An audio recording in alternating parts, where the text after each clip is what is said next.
to Wavescan, the international DX program, researched and written in Indianapolis by Dr. Adrian Peterson and in Los Angeles by Ray Robinson, and produced in the studios of WRMI Shortwave in Okeechobee, Florida. I'm Jeff White. This is edition NWS874 for release on Sunday, November 23rd, 2025. On the program today, radio in Papua New Guinea, solar-powered shortwave receivers and transmitters, and our South Africa DX report from Andre Hoos.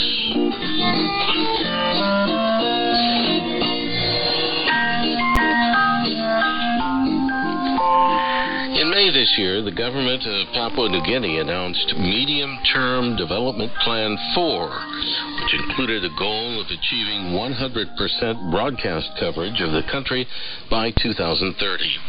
The Minister for Communications asked the state broadcaster, the National Broadcasting Corporation, NBC, for their recommendations. And in response, NBC suggested reintroducing the use of shortwave radio, a possibility which is now being explored with manufacturers and funding partners.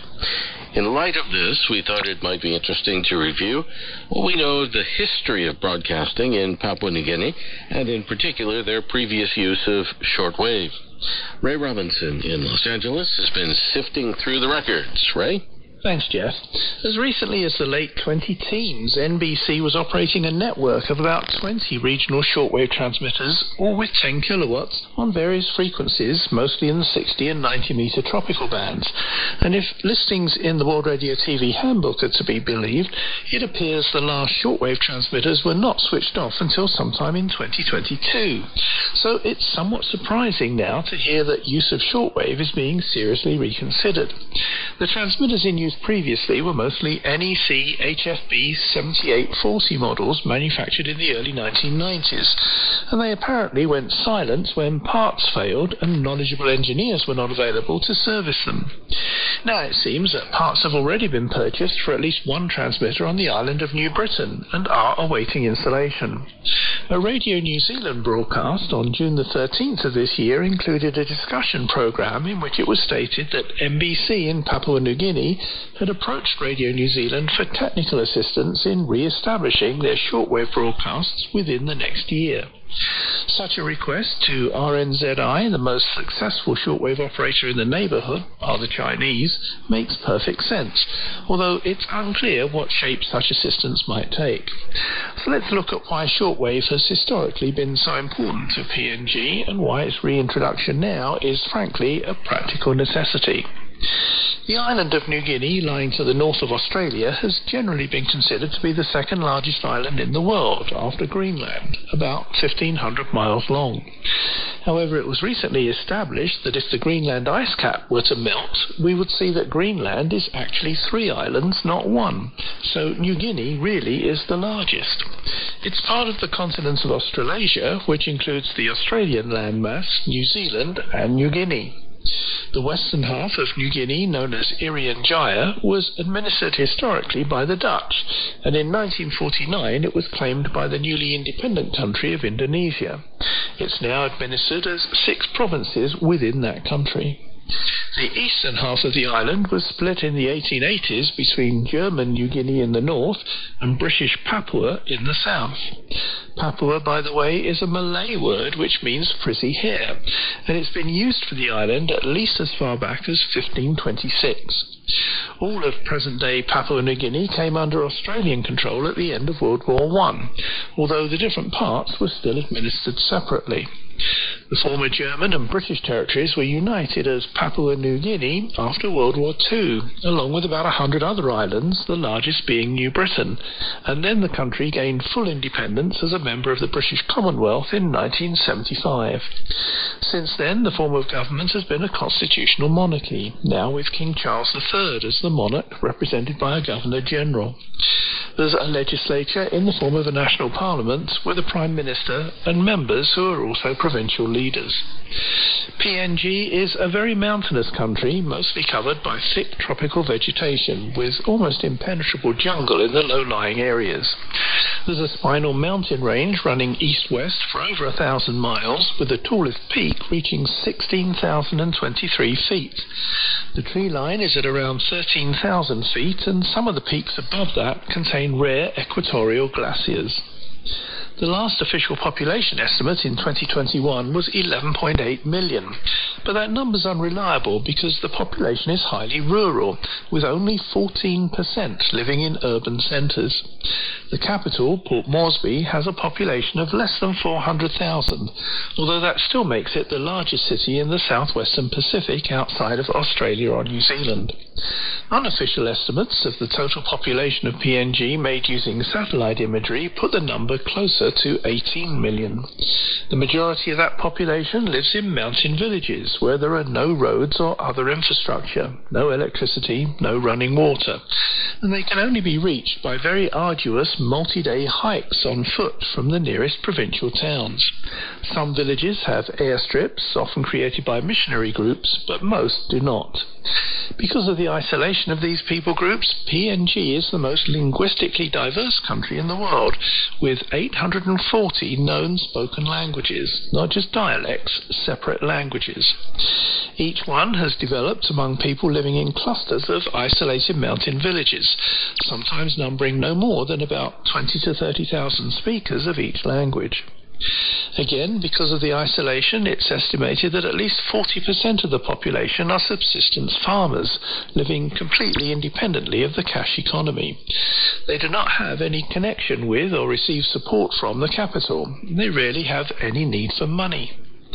The official languages of the country are English, Tok Pisin or Pidgin, and Hirimotu, a Polynesian language spoken by about 5% of the population in the southeast. The lingua franca used for commerce is Tok Pisin, an English-based Creole, although standard English is used in governments, higher education and formal writing.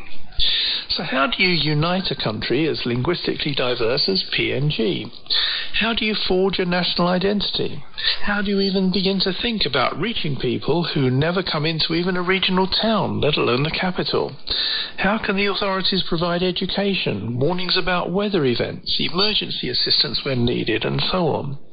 Well, you would probably think that from a radio perspective, small, compact people groups could best be serviced by FM transmitters right in their communities. But the problem with that is lack of infrastructure.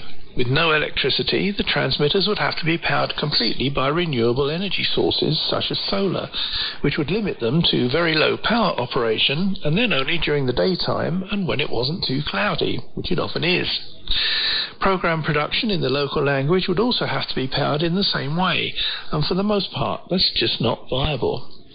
Medium wave doesn't work well in the tropics for regional coverage due to atmospheric noise, so where medium wave has been deployed, and there are a few 10 kilowatt units in use, they're only for population centres close to the transmitters. The only real alternative for national coverage is some form of shortwave broadcast from locations where there is at least a bare minimum of services. And that's exactly what PNG had for decades, usually broadcasting in a mixture of English, Pidgin, and perhaps the most dominant vernacular language in their area. The history of radio broadcasting in Papua New Guinea dates back to 1935, when the Australian Broadcasting Corporation, the ABC, opened the first commercial medium wave station, 4PM, in Port Moresby, although it was closed again during World War II. In 1944, the US Army established a radio station called 9PA, which was the first to broadcast in local languages. After the war, the ABC assumed control of 9PA and gradually expanded its broadcasting services in the territory. In 1961, the first PNG government broadcast service was launched, the forerunner of 15 regional stations specifically for Papua New Guinea audiences.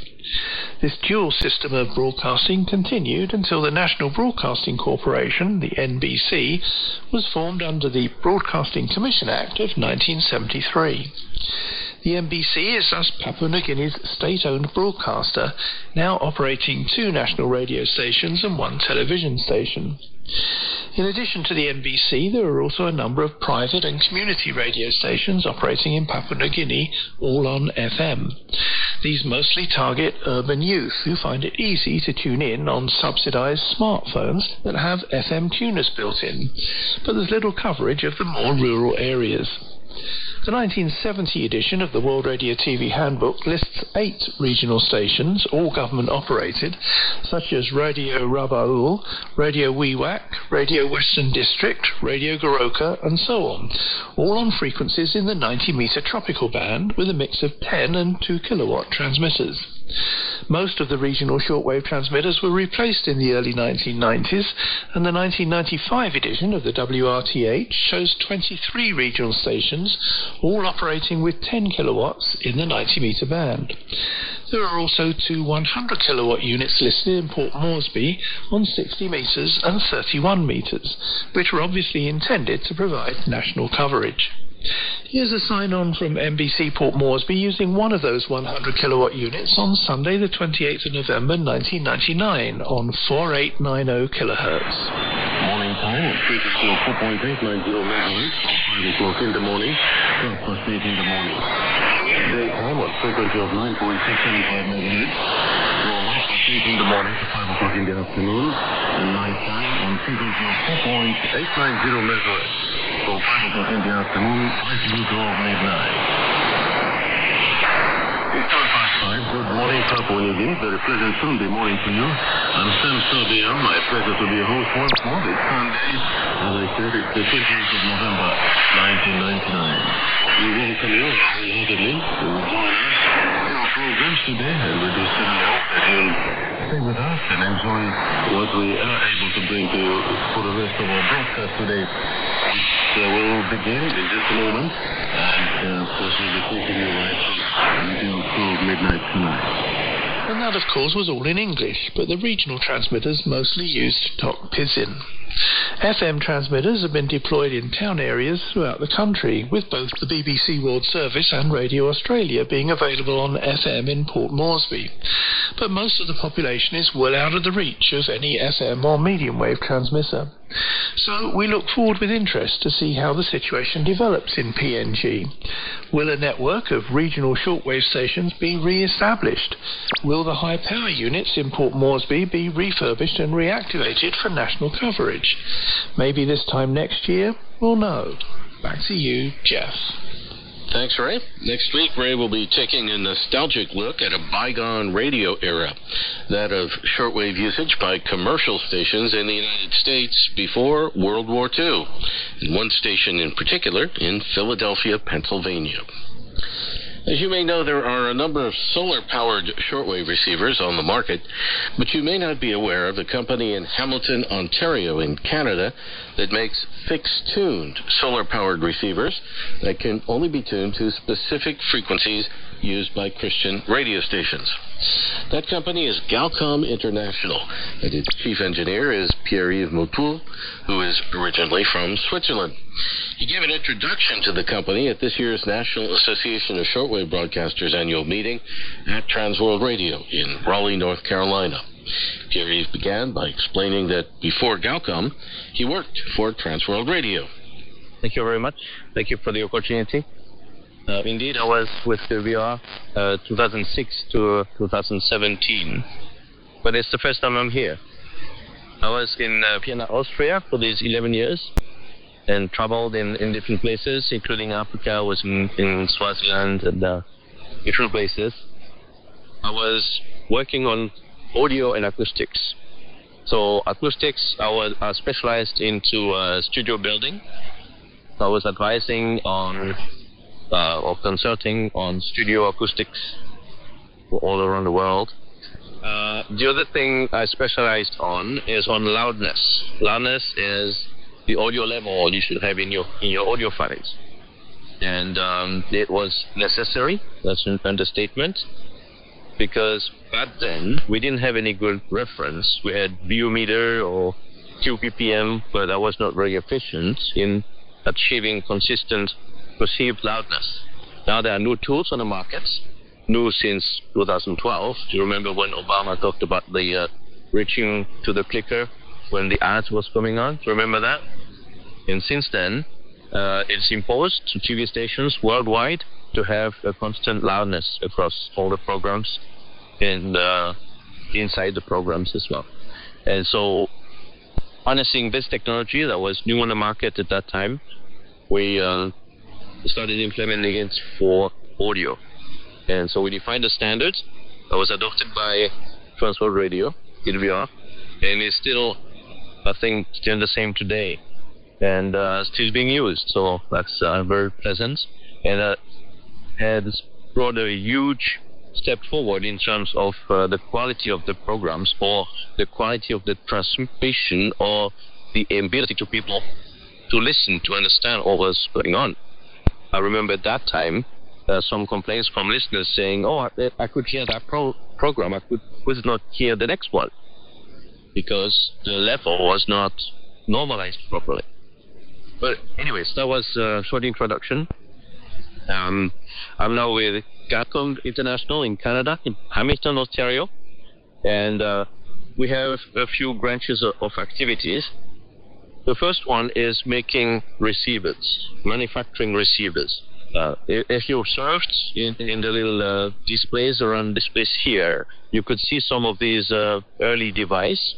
That's the first generation, OE. That was a receiver only. It could be in FM, shortwave, or medium wave, AM, with a solar panel in the back. That flick back was a solar panel, and it was fixed tuned from day one. That was the conviction of the founder to say, what we do is fixed tuned or pre-tuned. It's probably more positive to call it pre-tuned, so the listener doesn't have to search. Well, they also can go away from listening to that channel. That's the other purpose. Second generation of device had an audio player, typically for Bible or for any other content you wanted to put on, and that was developed in cooperation with Meta Voice. And the third generation player is the one I have around my neck. It comes in different colors. The color used to have the meaning. Now it's just your choice. We have 4 or 5 colors. But the new one is called the compass. You see the compass also on the speaker, but also you see the navigation wheel. We've put a lot of efforts in making it easier to navigate. It has audio help. When you navigate, it tells you where you are in a navigation tree. And it's especially interesting if you want to navigate the Bible and get to the chapter where you want to listen to. Or if you have a bunch of content, the more content you have, the more difficult it is to get into exactly what you want to hear. Most other players, it's sequential. You just go to the next, and wait until the whatever episode starts, and then maybe you know what is inside. With a compass, you hear right away what you're navigating to. These devices are assembled by volunteers. That's our modus operandi. These volunteers come in our premises in Hamilton, Ontario, and we put them together. And for those who were with us last year, you had the opportunity to visit, though we were in a construction phase. Now we are established. We increased our production floor dimension, size, so we are able to manufacture more. We manufacture about 50,000 devices a year, which is pretty much for a small company like we are, and we are preparing to ramp up, and our goal is to reach the 100,000 next year. We'll see. Obviously, it also depends on orders. The second leg of our activities, we are building radio stations, mainly low power FM. That's easier to set up. We leave the big AM and shortwave to TWR. To me, it's quite more involved into putting up towers. But what we do is we bring everything people need to start a radio station. And we work in cooperation. We ask them to get the license locally, to get a team, get a building. Once this is ready, we come in and build a radio station with all the material they need to start a radio station. That was Pierre-Yves Micou of Galcom International speaking at the 2025 NASB annual meeting in North Carolina. From North Carolina, we go to South Africa. Here's Andre Hoos with his DX report for this month. This is Andre Hoos with the 12th edition of the South Africa DX report, coming to you from Johannesburg. All stations received in a suburban area in Johannesburg on 9 November at 17:06 UTC on 5990 kHz. BBC in Russian via WRN from Aldabaya, UAE. Female voice talking. SIO 353. At 17:07 on 6100 kHz. PWR in Yao, a language spoken in Malawi and Mozambique, from Manzini, Eswatini. Male voice speaking. SIO 555. At 17:09, NHK World Radio on 9440 kHz. In Japanese from Yamata. Male voice speaking. SIO 555. At 17:11, Ibra Radio in Oromo on 9540 kHz. From Aldabaya, UAE. African music. SIO 353. At 17:12, NHK World Radio in Japanese on 9560 kHz. From Yamata. English music. SIO 454. At 17:13, Bible Voice Broadcasting in English on 9585 kHz. From Sofia, Bulgaria. Religious music. SIO 353. At 17:15, Radio Mali in Bambara on 9635 kHz. From Bamako. Male voice, there was quite a bit of fading. SIO 353. At 17:18, Radio Taiwan International on 9790 kHz. From Sofia, Bulgaria in Russian. Female voice speaking. SIO 454.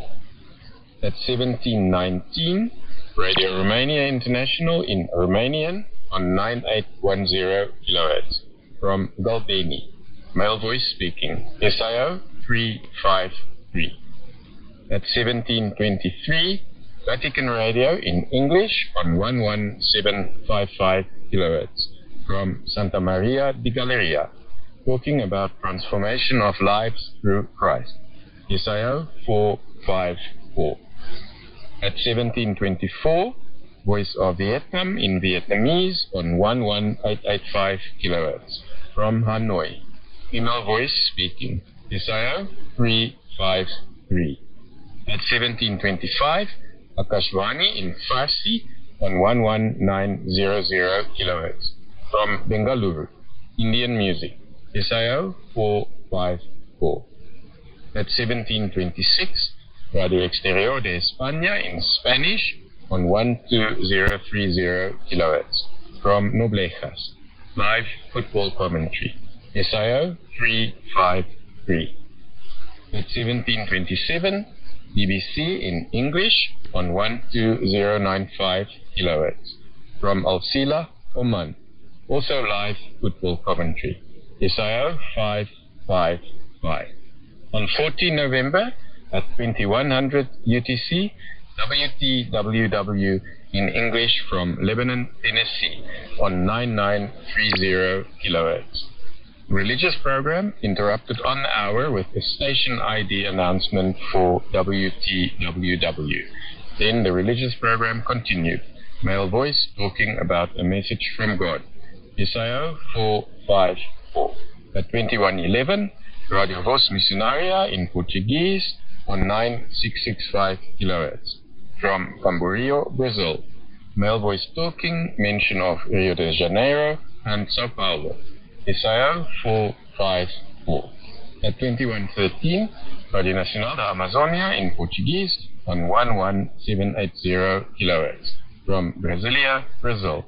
Female voice talking, mention of jogo, that means game. It sounded like sport commentary. SIO 454. At 2115, Radio Marti in Spanish on 11930 kHz from Greenville, North Carolina. Female voice talking about lack of food and medicine in Cuba and saying that the state did not respond to the problem. SIO 555. At 2116, also Radio Marti in Spanish from Greenville on 11860 kHz. Same program about food insecurity. SIO 353. On 15 November at 1754 UTC, Ibra Media in Sudanese Arabic on 15510 kHz from Wooferton, UK. Arabic instrumental music followed by a male voice talking. SIO 555. At 1756, AWR in Oromo on 15460 kHz from Nauen in Germany. African music. SIO 454. At 1758, Bible Voice Broadcasting in Kununurra from Nauen, Germany on 15310 kHz. Male voice talking. SIO 454. At 1800, BBC Afrique in French on 11965 kHz from Wooferton. Station ID and an announcement welcoming listeners to BBC Afrique, followed by the news. SIO 454. At 1802, Voice of Korea in French from Pujang on 11910 kHz. North Korean National Anthem. SIO 454. Thank you for listening, and if you have any comments or would like to request an EQSL for the South Africa DX report, you can contact me at andre9@duck.com. That is Alpha November Delta Romeo Echo the number 9@duck.com. Goodbye, everyone. Thank you, Andre.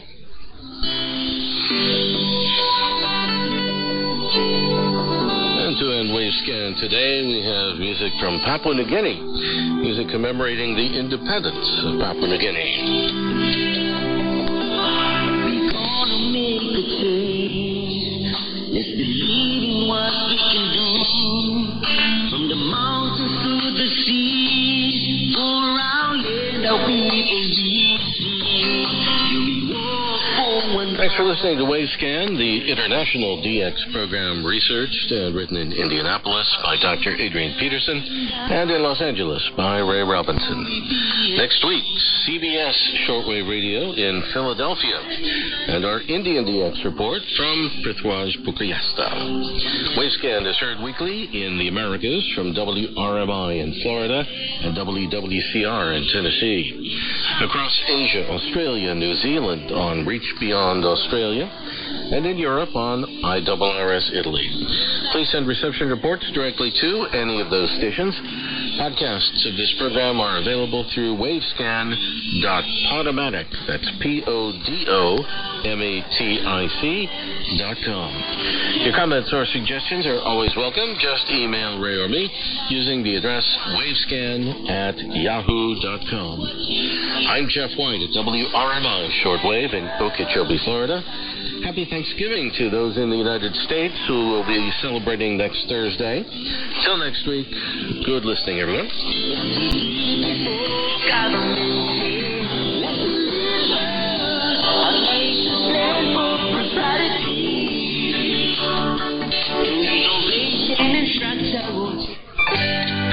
You are listening to Reach Beyond Australia, but we also like to hear from you.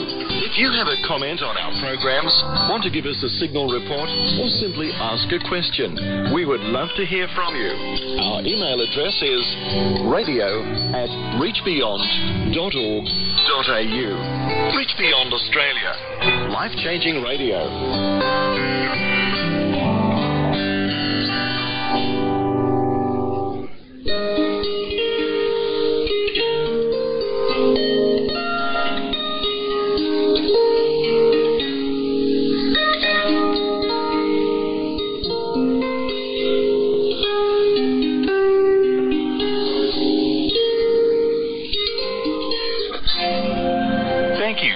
tuning to Reach Beyond Australia. Join us again tomorrow evening at 12:30 UTC or 6 p.m. India Standard Time on the same frequency of 15440 kHz in the 19-meter band.